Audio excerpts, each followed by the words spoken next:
This video is brought to you by John Robson Guitar Tuition. If you enjoy the content, please consider supporting the channel by enrolling on a course, purchasing some guitar lessons or a t-shirt, or you can join my Patreon. Now, on with the show.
Hello chaps, welcome once again to John Robson Guitar Tuition. As always, I do hope you're well. As you probably gathered, it's all about this guitar today. This is a guitar that you're probably familiar with if you are, a regular viewer of this channel. This is my Sire Larry Carlton S7 guitar that I bought just over a year ago and did the original review back in September 2021. So what we're doing today is a little bit of a revisit, basically, the sort of long-term view. I do like to do this kind of thing with guitars if they kind of hang around for a while. How's it settled in, what's it been like to live with, all of that kind of stuff. So that's what we're doing today with this guitar. But before we get into that, demo piece that we kicked off the video with, there is a full tab for that in both Guitar Pro and PDF formats, along with a clip of me playing it and a jam track for you to play along with for yourself. All of that is up on my Patreon page. There's the address and the link is in the description. $3 or £2.50 a month gets you access to all of these additional goodies that go along with these YouTube videos. Massive thanks to everyone who supports me in that or any of the other ways, all of which are also linked down in the description. Thank you so much. The tones I was getting on that demo piece there were, as usual, courtesy of the Marshall DSL-1 combo, mic'd up with a Behringer B906 microphone going into a Behringer audio interface and then recorded onto that PC there in Reaper. And The sort of clean and crunchy sounds was that setting on the amplifier there, the classic gain channel, and just kind of cleaning things up by using the guitar's volume control. And usually when I want something that's a little bit more kind of shouty and high gain, I'll flip over to the ultra gain channel on the amp. But I'm really, really loving this Nuex Horseman pedal. A very, very generous chap, very viewer of this channel, sent to me. Really enjoying this. As you can tell, it's kind of a clone kind of thing. I've never played through a clone, so I can't tell you whether or not it's an accurate reproduction of said pedal, but I do know I like the tone it gives me. And as I say, that was just going straight into the front of the Marshall with those settings recorded, as I mentioned. One thing I didn't get round to doing, don't know how I forgot, but I did when I reviewed this guitar, was give you some weights and measures on it, neck profile, nut width, all that sort of stuff. So let's remedy that right now. There are said readings. You can see we've got a weight of 3.63 kilos and a nut width of 42 millimeters. There's your 1st and 12th fret neck profiles. Beautiful neck on this guitar, absolutely stunning. We'll talk about that more in a moment. And your DC pickup resistance readings, starting with the humbucker position 1, we've got 7.93k, nice vintage voiced PAF style humbucker. Which is very much my kind of thing. Flip to position 2, bridge and middle, where what happens there is we split the humbucker, so it's kind of single coil like, and we get a 2.44k reading with bridge and middle. Middle pickup is 6.1k, neck and middle is 3.08, and the neck pickup is 6.08. So a nice vintage voiced guitar, as I say, very much my kind of thing. This neck, it's the sort of signature really of these Sire Larry Carlton guitars. You've got essentially rolled fretboard edges. There is no kind of sharp, hard angle between where the curvature of the back of the neck stops and the relatively flat fretboard radius begins. It's just beautifully rolled over. It feels like a guitar that has been played in beautifully, and satin finish on the back of the neck. It just all adds up to a very, very comfortable playing experience. I think in the original review of this guitar I said that it feels like a custom shop guitar. It genuinely does. And what did I pay for this?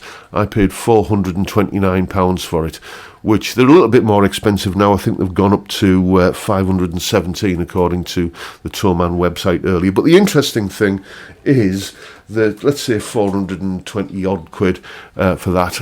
If you saw Thursday's video where we were looking at this guitar, yes indeed, a very different beast. This is a Yamato Les Paul copy kind of thing from 1971 or 72. And if you saw that video on Thursday, you'll have seen that I did a little bit of a back of an envelope calculation, getting some rough idea of what the equivalent price for this guitar would be. Back in 1971 or 72, this guitar would have cost you about £40. Put that into an inflation calculator and go to 2022, and that comes out at roughly, believe it or not, the same price as I paid for this guitar. So yeah, times indeed have changed. Talking about the guitar, well, let's have a listen to some tones here. For me, there are two types of Stratocaster tone.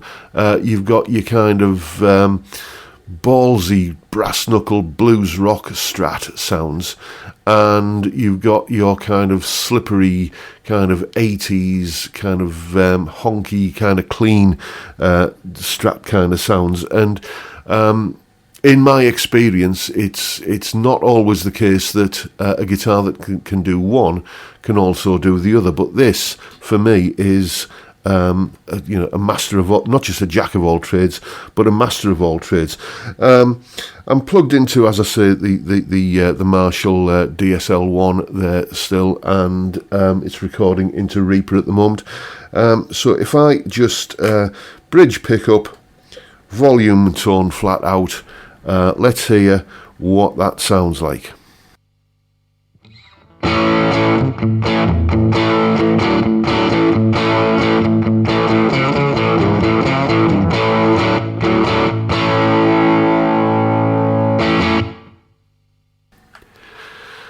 that is, you know, for me, like a really good rock Strat sound. It's still identifiably Stratty, but it's got that kind of grit to it. Neck pickup, and let's hear what, let's back the volume control off a little bit, maybe to about 6 or 7, and see what that does to the tone.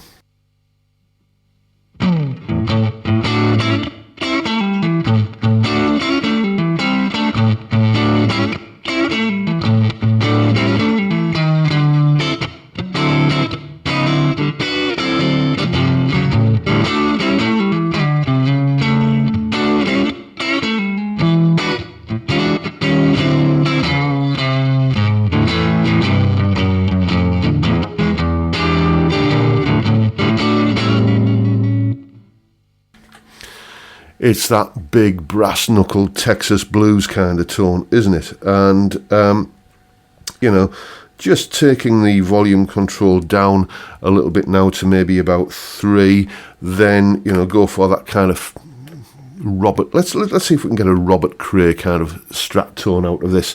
Here we go. So I'm on position 4 here, neck and middle pickups. Let's see what that does.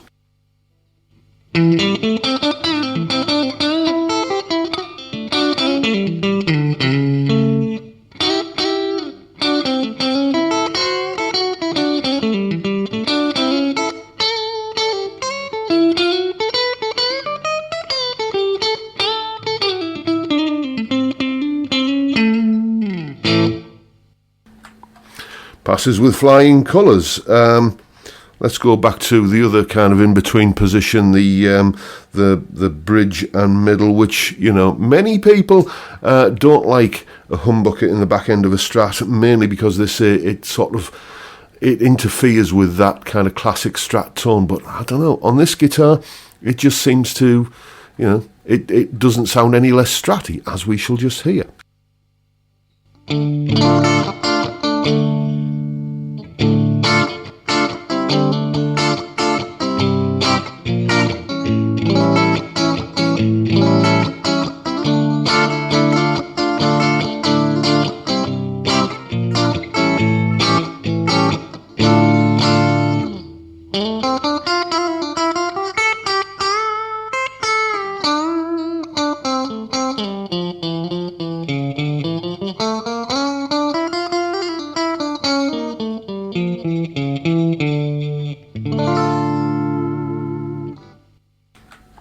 Sounds like a Strat to me.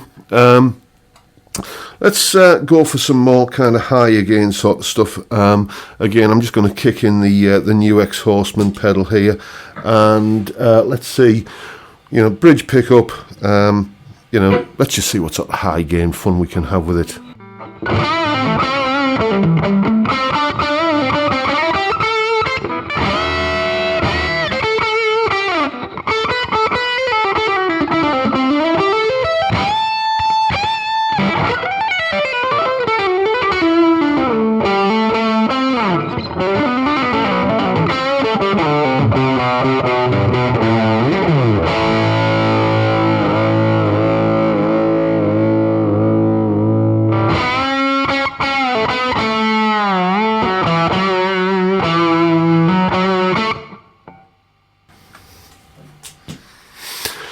Recognisably Stratty, but just a high again version of a Strat sound, and so that's kind of all the sort of bluesy and rocky sort of territory covered. Now, if I just kick in a little bit of chorus and delay, courtesy of a plug-in in Reaper, we can hear just how kind of 80s kind of slippery kind of Strat it becomes. Let's just go for bridge and middle with, as I said, kind of more of an 80s kind of tone, backing the guitar's volume off a little bit. We're going to get this kind of thing.